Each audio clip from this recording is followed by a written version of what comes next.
1991, it's April. I am the director of a dual diagnosis unit, psychiatric hospital unit that takes care of drug addicts. I go to grand rounds, and the grand rounds of my hospital is on brain SPECT imaging. And I'm so excited. I'm like, well, how cool. I like to look. I think looking is absolutely essential. And so they taught us about this tool, and I get it, because I'd already been doing neurofeedback and another study called quantitative EEG. And so I'm very excited. I walk out of the lecture into Sally's hospital room. Sally is 40 years old. Sally tried to kill herself the night before. Sally was very bright. She had an IQ of 144, but she never finished even 1 year at school in college. She had an 8-year-old son that had ADD. So now beginning to put together the puzzle, I think she has ADD. But as I start to talk to her, she's like, adults don't have ADD, I don't have ADD, don't talk to me about ADD. And I'm like, how do you know adults don't have ADD? We were just starting to think about that. And so, but I felt the pushback. And I said, well, would it be okay if I looked at your brain? And she said, okay.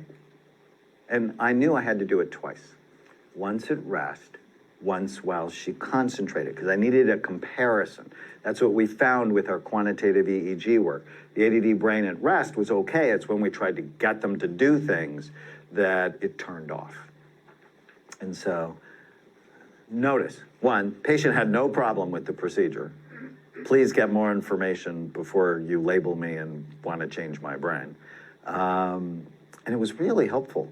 So the image on the left is her brain at rest.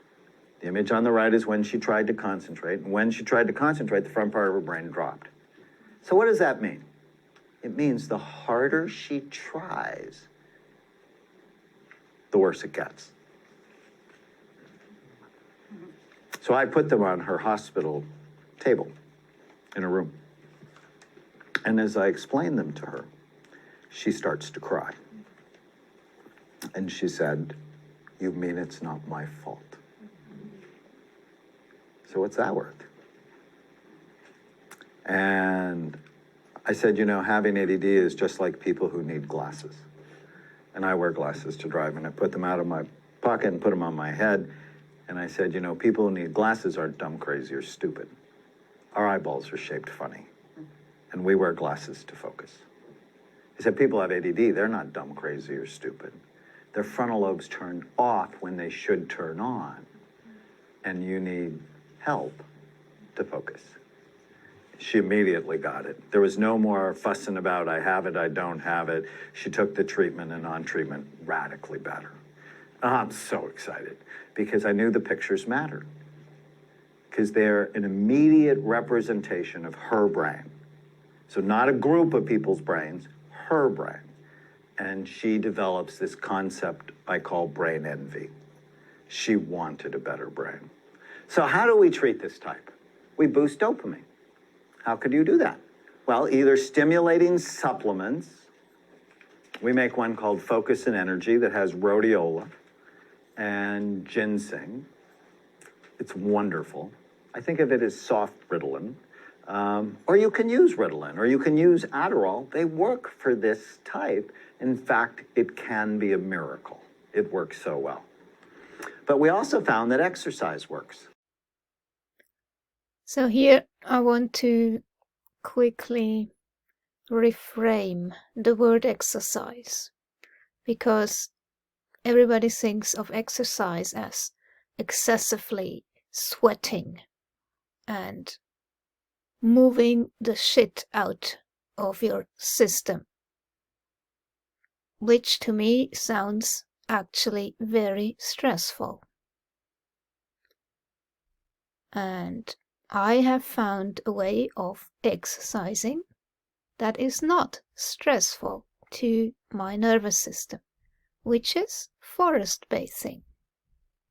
And you move your body, but in a more relaxed way. And you breathe in oxygen just the same. And nature sounds can be very soothing. So I was diagnosed ADD minus the H. And for my type, definitely, this works way better than exercising like crazy, because that actually made me really aggressive and unhappy, because it triggered my amygdala, which then would lead into rage or aggression. So that's the opposite you want. And you can just sit and listen. Feel. That's very grounding.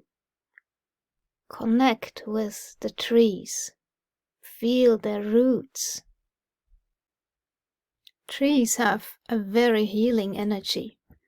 They are like old friends, very wise. The Japanese knew this all along, when we in the West are just starting to talk about this.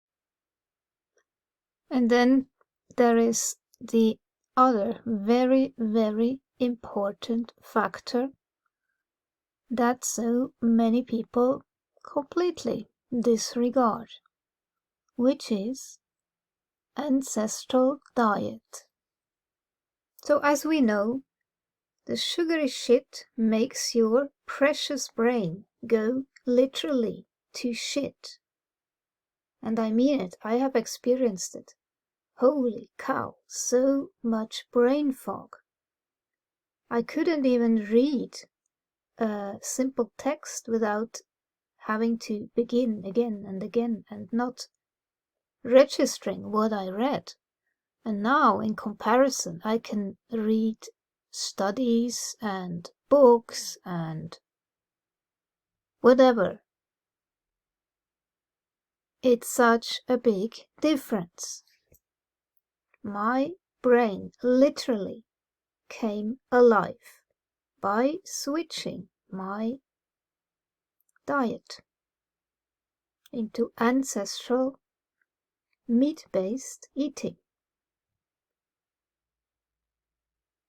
When you switch to a high-fat, low-carb way of eating, regardless if you do the paleo version, the keto version, the GAPS version, or the carnivore, I think it doesn't really matter that much.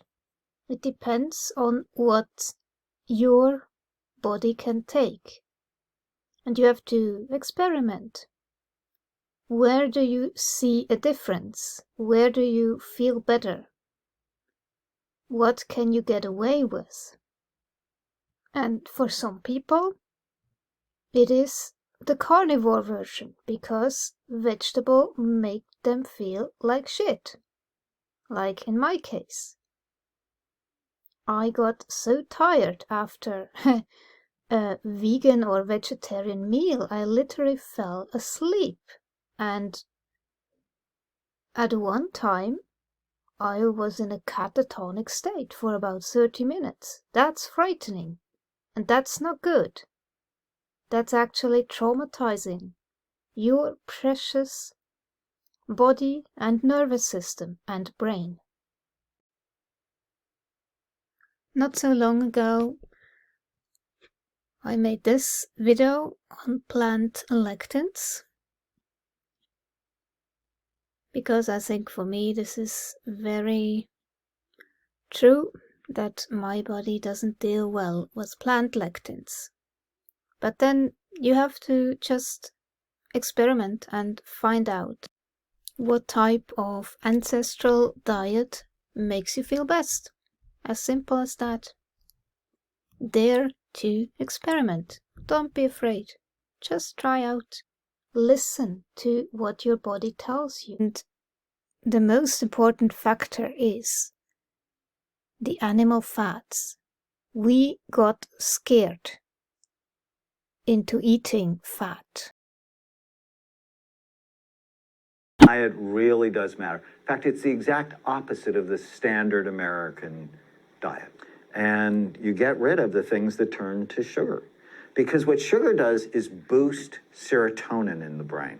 So sugar and foods that quickly turn to sugar, bread, pasta, potatoes, rice, sugar, boost insulin, which then supercharges the amino acid tryptophan, which is the building block for serotonin, supercharges it into the brain.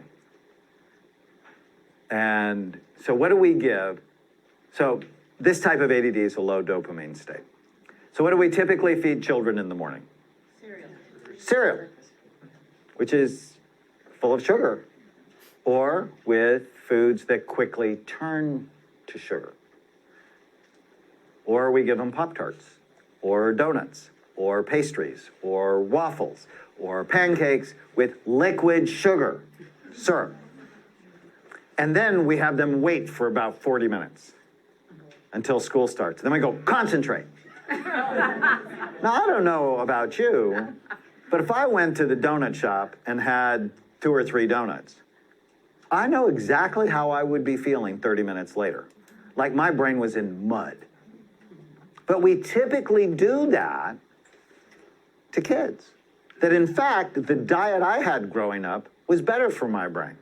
That I had scrambled eggs and bacon. Yes. And even though I'm not a big fan of the nitrates in bacon, it's better than simple carbohydrate, low fiber, no fat breakfast.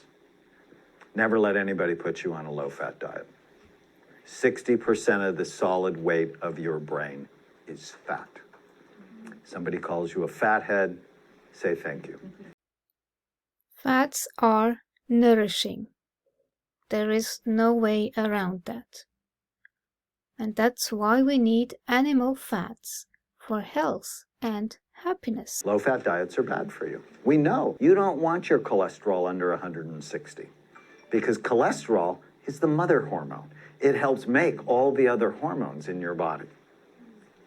Omega-3 fatty acids, we are basically on an omega-3 deficient diet because all of the processed foods have omega-6s, which are pro-inflammatory, where omega-3 fatty acids are anti-inflammatory. Omega-6 fats, so think corn, soy, vegetable oil,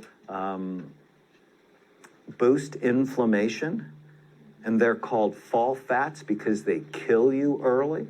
Where omega-3s, so salmon, tuna, avocados, walnuts, green leafy vegetables, are spring fats because they're anti-inflammatory and they give you energy. And DHA, so if you think of omega-3 fatty acids in fish oil, and it's broken down to a couple of different types, but primarily EPA and DHA, a lot of people think DHA brain, but it doesn't work for depression or ADD. According to the number of studies that's been done, it's EPA that works. And people think, but EPA is more for your heart. Well, guess what? Your brain uses 20% of the blood flow in your body. Anything that's good for your heart is good for your brain. So I have to tell you, after Sally, I'm beginning to get hooked on imaging. It's like, well, I have more information. And I had no financial interest in imaging for the first 4 years. I just loved it. I thought I was a better doctor. And that's the thing that gets me happy. If I can't get my patients well.